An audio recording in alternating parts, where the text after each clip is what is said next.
Bellarmine Mugabe anashtakiwa kwa jaribio la mauaji pamoja na makosa mengine baada ya kijana wa miaka 23 kupigwa risasi na kujeruhiwa katika nyumba iliyoko katika kitongoji cha kifahari cha Johannesburg. Kukamatwa kwake nchini Afrika Kusini kwa mtoto wa mwisho wa rais wa zamani wa Zimbabwe Robert Mugabe kumeleta tena mjadala kuhusu familia hiyo ya zamani ya rais na migogoro mbalimbali iliyowahi kuwazunguka kwa miaka mingi. Kufuatia tukio hilo, bado hajasema chochote hadi sasa.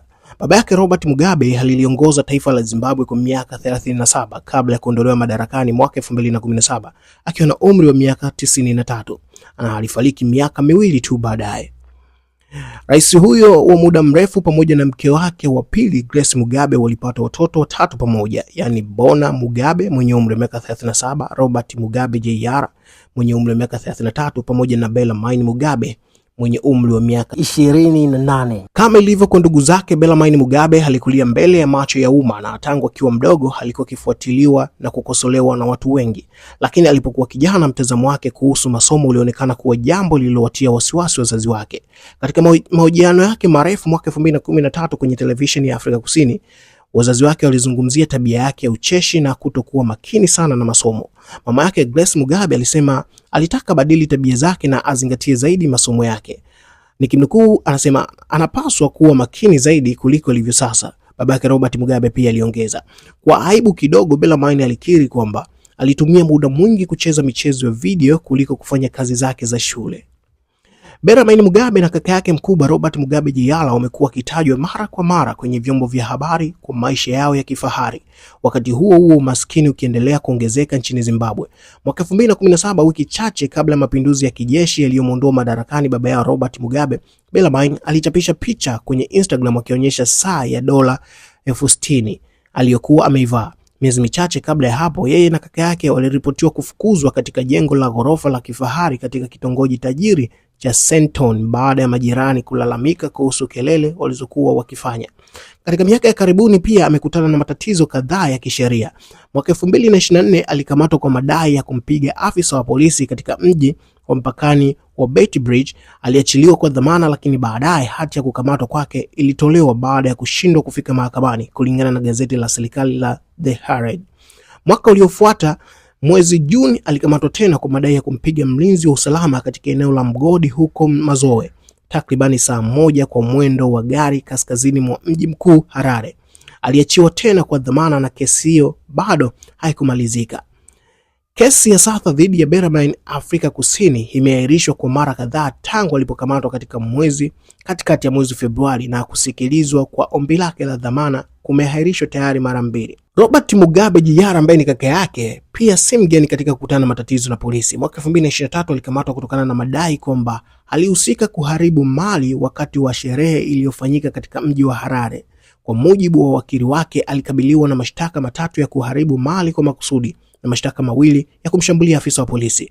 Alituhumiwa kuvunja vioo vya mbele vya magari na kumtemea mate askari wa polisi. Hata hivyo, Robert Mugabe Jr alisisitiza kuwa hana hatia. Baadaye aliachiliwa huru baada ya kukubaliana kusuluhisha kesi nje ya mahakama na mlalamikaji ambaye alikuwa rafiki yake. Mwaka 2023, baada ya kukiri kosa, Robert Mugabe Jr alipatikana na hatia ya kutozwa faini nchini Zimbabwe kwa kumiliki bangi. Kulingana na nyaraka za mahakama, alikamatwa baada ya kuendesha gari kinyume na mwelekeo katika barabara ya njia moja. Polisi walimpekua na kukagua mfuko mweusi aliokuwa amevaa begani na kudai walipata vifuko viwili vidogo vya bangi. Maafisa wa polisi walisema walipata gramu 2 za bangi zenye thamani ya takriban dola 30 kwa bei ya mtaani.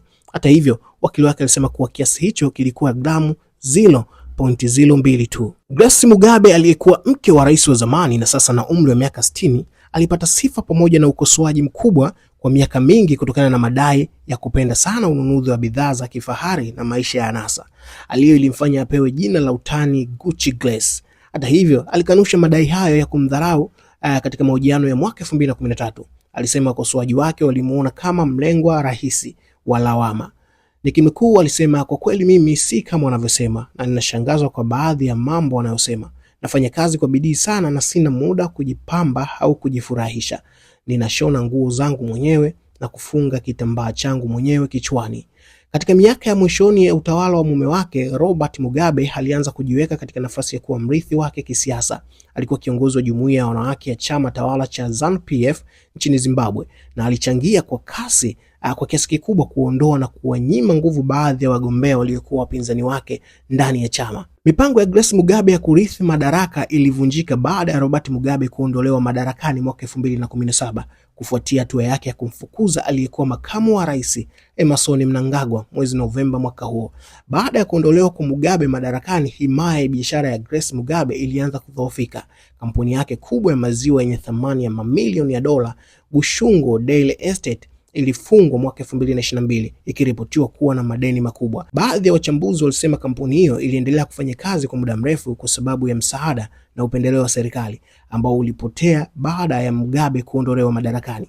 Hata hivyo, Grace Mugabe bado anaishi katika jumba kubwa la kifahari la Blue Roof Mansion lililoko Harare. Nyumba hiyo ilinunuliwa na chama tawala cha ZANU-PF kwa ajili ya Robert Mugabe alipokuwa bado madarakani. Baada ya kifo chake, chama hicho kilihamisha umiliki wa nyumba hiyo kwa familia ya Mugabe. Grace Mugabe hawezi kusafiri kwenda Afrika Kusini kwa sababu anakabiliwa na hati ya kukamatwa inayohusiana na tukio lililotokea muda mfupi kabla ya familia ya Mugabe kuondolewa madarakani. Mwaka 2017 alituhumiwa kumshambulia msichana aitwaye Gabriela Engels kwa kutumia waya wa umeme ndani ya chumba cha hoteli jijini Johannesburg. Grace alisema wakati huo kwamba alijitetea baada ya kushambuliwa katika chumba ambacho wanawe Bellarmine Mugabe na Robert Mugabe Jr waliishi. Kwa upande wa Engels, alisema yeye na rafiki yake walikuwa wameenda kuwatembelea ndugu hao. Uchunguzi ulianzishwa, lakini Grace alipewa kinga ya kidiplomasia iliyomruhusu kuondoka Afrika Kusini bila kuhojiwa. Kinga hiyo ilifutwa mwezi Julai 2018, miezi 8 baada ya mapinduzi ya kijeshi, na ndipo hati ya kukamatwa ikatolewa. Tukio hilo linafanana na jingine lililotokea mwaka 2009 wakati aliyekuwa mke wa rais alituhumiwa kumshambulia mpiga picha wa gazeti la Uingereza aitwaye Richard Jones huko Hong Kong ambako binti yake Bona Mugabe alikuwa akisoma. Richard Jones alisema kuwa Grace alimpiga ngumi akiwa amevaa pete yenye almasi. Hata hivyo, hakushtakiwa kwa sababu alipewa kinga ya kidiplomasia na serikali ya China. Baadaye Grace alisema alifikishwa mpaka mwisho wa uvumilivu wake na kwamba alikuwa anamkinga binti yake. Nikimekuwa anasema, nililazimika kumpiga lakini kwa kweli sijui nini kilitokea. Nilikuwa na nguvu nyingi sana, alisema katika mahojiano yake ya mwaka 2013. Bona Mugabe, wakati matukio na tabia za wanafamilia wengine zilikuwa zikivutia vichwa vya habari kwa miaka mingi, Bona Mugabe kwa kiasi kikubwa aliendelea kuwa mbali na vyombo vya habari hadi pale talaka yenye mgogoro mkali ilipomrudisha kwenye macho ya umma. Binti mkubwa na mtoto wa pekee wa kike wa Robert Mugabe aliwasilisha ombi la talaka mwaka 2023 dhidi ya aliyekuwa rubani Simbarashe Chikole, jambo lilosababisha mapambano makubwa ya kisheria yaliyotangazwa sana kwenye vyombo vya habari kati yao. Chikole alitaka sehemu ya mali alizodai kuwa na thamani ya takriban dola milioni 80, ikiwemo jumba la kifahari huko Dubai na mashamba 21. Madai hayo yalionekana kupingana na sera ya zamani ya baba yake iliyojulikana kama kaya moja shamba moja, ambayo ilihusishwa na sera za ardhi wakati wa utawala wa Mugabe nchini Zimbabwe. Simbarashe Chikole pia alitoa orodha ya mali nyingine alizodai kuwa zinamilikiwa na Bona Mugabe, akisema kwamba mali alizotaja hapo awali zilikuwa tu tone katika bahari, akimaanisha kwamba kulikuwa na mali nyingine nyingi zaidi. Bona hakujibu hadharani madai ya mume wake aliyekuwa ametengana naye, lakini msemaji wa zamani wa baba yake Robert Mugabe alikanusha madai kwamba wanandoa hao walikuwa na mashamba 21. Hatimaye, baada ya uchunguzi mkali wa umma na hasira ya watu kuhusu madai hayo, waliamua kumaliza talaka yao kwa makubaliano ya faragha. Bona Mugabe na Simbarashe Chikole walifunga ndoa kwa harusi kubwa na ya kifahari mwaka 2014 iliyohudhuriwa na viongozi kadhaa wa nchi za Afrika na hata kurushwa moja kwa moja kwenye televisheni ya taifa. Wana watoto 3 pamoja. Mimi ni Said Travis.